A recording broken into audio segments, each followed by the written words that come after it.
another version. I'm going to call this part for B, and that's going to be more beginner friendly.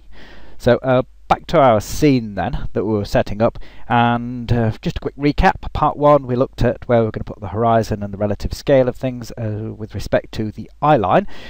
Then in part 2, I looked at field of view and how that was an influence on the way we interpreted a scene. In part 3, depth of field, and what that told us about how far away things are, and essentially anything over 11 feet might as well be on the horizon as far as our eye focusing is concerned. But there are things like tilt shift which change the rules over that, and as I said, I recommend you look tilt shift images up, because this is an interesting example of how using the wrong depth of field can create an effect of miniaturization, which in tilt shifting is used to great effect. In this vision, we're going to look at lighting. Did I say vision? I meant version. Okay, so in this scene, before we've started setting anything up, we've got some HDRI lighting and the Bryce sun. And as far as the renderer is concerned, the Bryce sun's infinitely far away, which means the shadows are pin sharp. The thing is that the softness of the shadows tells you something about the light source.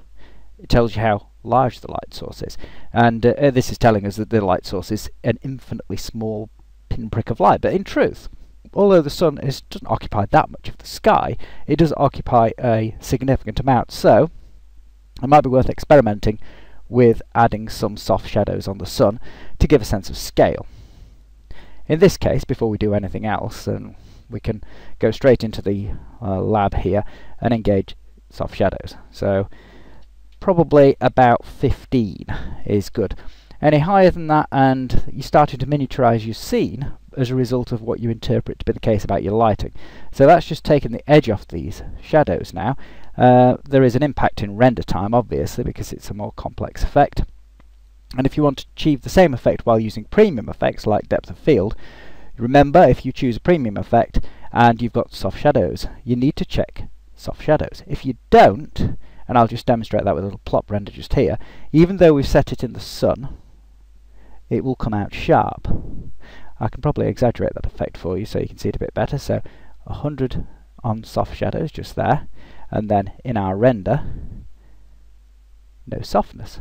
And then if I go into render options and select soft shadows and then render again, you'll see it's gone soft, and the quality, which is available in the render options here at rays per pixel, will determine the level of noise in that. And if we switch back to regular, then this is where our rays can be found here, and you can select more, but it won't go as high as the effects in premium effects. And the premium effect renderer is different from the regular renderer, so you might see some difference in the soft shadows, where the area they cover.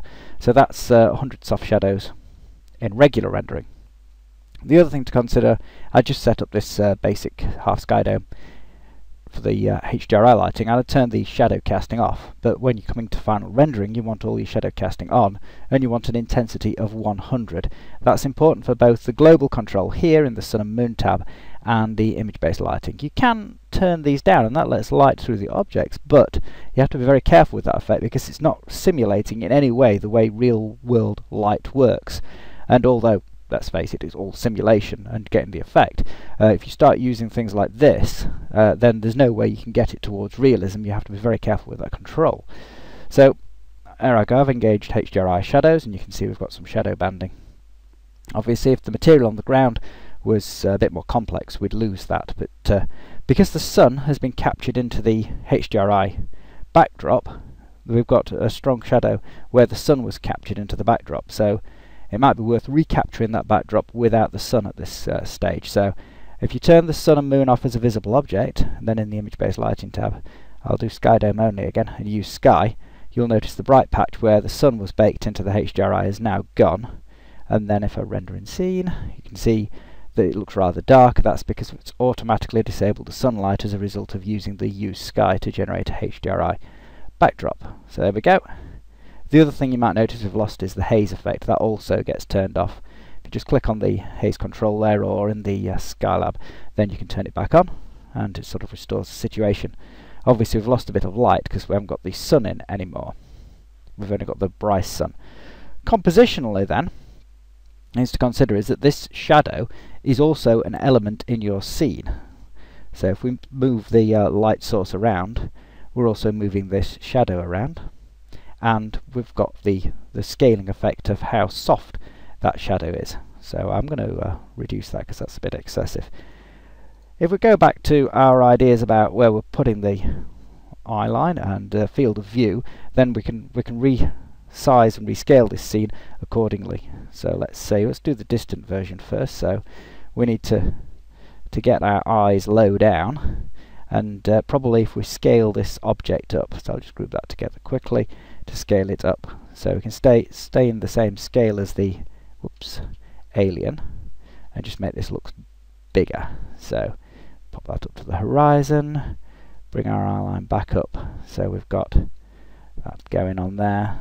We've got something that looks rather large, and then we can widen the field of view if we wish. But the thing to note is the shadows we're going to use to create the illusion. So if we bring the sun visibility back in, we'll get a bit of a light point in the sky. Now we don't need to worry about the fact that it was in the HDRI, because we're not baking it in now. We've just got that blue sky dome. I put the sun behind, so we've got the shadow stretching towards us, and then by having the soft shadows, it gives us a sense of scale because it's softening the shadow as it's coming towards us. So that's telling us something about the scale of this object in the background, as well as our eye line and the field of view, which is, if you have a look in the overhead view, not that wide, so we could probably push that a bit further. So if we widen the field of view and then bring us in a bit closer to our alien friend, lower that down, we'll get a more dramatic effect, probably with the shadow as well, and the scale of this thing. So that's a way to approach using the soft shadow effect to create a sense of scale. You wouldn't see these soft shadows on mountains, though.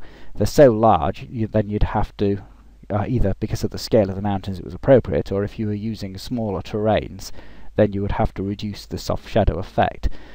This effect is really only visible if you're close to the shadow. So if there was something casting a shadow on a mountain because we're so far away, then relative to the size of the sun in the sky, you wouldn't have that effect. Right, let's have a look now at the other extreme, which is going to be looking at something as if it was small. So I'll get my group here and I'll shrink them back down so they're in scene. And let's pop it so we get our camera over the top, drop this onto the ground, get over there. So we're still life, and as I said before, we want a narrow field of view for the still life for the best. And here, soft shadows are more appropriate. But perhaps the thing to consider is in most still life situations, you're unlikely to be treating this if it's lit by the sun. And when Bryce renders, it treats the sun as being infinitely far away, which is fair enough because it's a long way away relative to the things in your scene. But in a still life situation, you're more likely to be positioned to have lighting, indoor lighting, for example, in which case having things infinitely far away is not really appropriate. So at that point you might want to change your lighting strategy to reflect that. So what we'll do is go into the Skylab, disable the sunlight, and I'll cut the HDRI effect, and we'll just check that we've got full darkness, and then I'll create a radial light. And the point with a radial light is, just switch to the side view here, is I can position it fairly close to the things in the scene. So let's see if we've got any light occurring yet, and that's going to affect the placement of the shadows, because the closer this gets to the objects in the scene, the more the shadows will be splayed outwards and their perspective on them exaggerated, and that is telling you something about the proximity of the light source. So if we've got this light source, which is rather dim at the moment, so let's increase its brightness. You can use rend in scene here, but for some reason I can't see our scene. I thought it to be at the camera. Oh well, I'll just have to live with that. So what was I saying? Oh, the shadows splaying out. Yes, so we'll edit this light source. There's a soft shadow control here, and it would be appropriate to have quite soft shadows, because if you think about it, if a light bulb was that close to this scene, then the shadows would be softened. The other thing is that you might want general impression of environmental lighting, because the light's getting scattered around and coming back in from other objects, or there could be multiple light sources. So you can copy and paste your light source and have it softened, and if we can get enough of these around this scene, let's have a little look. then you have a very different impression of what the lighting's doing. So I'm just going to put some so we get something on the front as well and have a look at that. So I've just scattered a few soft light sources around, and if I combine this with depth of field, then hopefully it'll give you sort of quite a different effect to what we had when we had the sun. And you can see these do go quite soft. So to get the depth of field effect, well, if I select his eyes here and go to the render options, so I'll have to select premium effects, depth of field, set to current selection from the camera view. I'll set the rays down and remember to select soft shadows for the reasons outlined previously.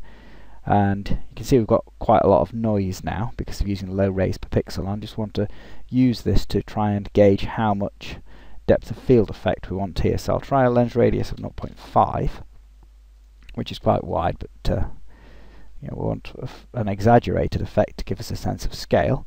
So you can see that's going out of focus and that's looking quite soft. And generally speaking, for depth of field, usually 64 rays per pixel is enough. If you want less noise still, then you'll have to go for higher rays per pixel. So you can see now, I hope, that this has created quite a different effect and that there is a sense of scale thanks to the depth of field, the narrower camera angle, the position of the scene because the horizon's way up in front of us somewhere right out of shot, and now we've got the soft shadows as well and multiple light sources to sort of show you that this is some kind of interior lit setup and it's not being lit by the sun. And render times, it's going to take a few minutes because of the fact that we're using the premium render effects, depth of field, and I've chosen to render quite a large image with this. But I can just pause the video there and we'll have a look when it's done. So that's done, and that's sort of the effect I was looking for, but in this case I've only used white light, and as well as the sun being coloured and the environmental lighting, depending on what your HDRI backdrop is for outdoor scenes, then you ought to consider that indoor lighting itself can be quite strongly coloured, and using coloured lights anyway adds a bit of something to the scene. So I thought I would make a modification to this before we were done. So I'll select all the lights I've made at the moment, edit them. I'm going to tint those in the blue end of the spectrum. If I hold the Alt key down while clicking on the colour swatch, I can bring up this little control, and that allows me to change the saturation here quite easily. So I want it to be a blue tint. I still can't get this in shot there for some reason. And then I'm going to introduce another light source. So I'll create another light source. I'll give it a different family grouping, and I'll modify this one so that it's going to be an orangey tint to offset the blue. So I'll just make that orange like so, and I'll make it a bit stronger than the rest so it's like a predominant light source, and that will hopefully add to the effect of being a more cozy scene. And also you can see that it's created like a burned out area here, and I'll just need to give it the soft shadows effect too. So you can see it's a large-ish light source compared to the other things in the scene. So I'll just turn the soft shadows up there, and we'll render that again, and that's going to take about 5 minutes, which I don't think is too bad. If the noise in the other scene was troublesome, we can always increase the rays per pixel, so I could take that up to the full, which would, if it was taking 5 minutes at a double and a double again, so that would be 20 minutes. Let's see if our estimation's about right. I can always change the aspect ratio, 17 minutes of the scene. So document setup, I'm going to change it to 1:1 so it comfortably fits into a square, and that in turn will affect the field of view. You can see that because it was on the diagonal, as I explained, or I hope I did. It's a while since I made the last video now. So I'll just narrow the field of view down again and set it rendering about 8 minutes. So we'll have a look at that when that's done. So there's our cozy still life scene under an impression of artificial lighting, just using the basic radial lights and the soft shadow effects and adding a bit of colour. In the next composition video, we're going to look at using a free product that Horo's been developing. It should be available on daz3d.com, and it will provide a series of guides that you can fit in front of the camera that help you compose your scenes according to these golden rules. So that'll be quite interesting to have a go at using that, because I've never used that before, and we'll see how that helps. But I would say it's important to grasp the basics of composing your scenes before you start getting into more complicated things like using compositional guides, because no scene, however good the composition is when it's been set up to the guide, can be saved if you haven't got the sense of scale right. So if you've got a mountain and you compose the scene nicely, but you've set things up so it looks like it's a miniature mountain and you want it to look like a massive mountain, your guide's not going to save you then. You need to get things sorted out. You need to know where your eye line is, you need to know what your field of view is going to do, if you're going to use depth of field effect or not, and whether you need soft shadows or not. Sort the basics out first before you start getting more complicated. So anyway, I hope this is going to be helpful to you, that you've enjoyed watching this, and that you'll use these techniques in your own renders.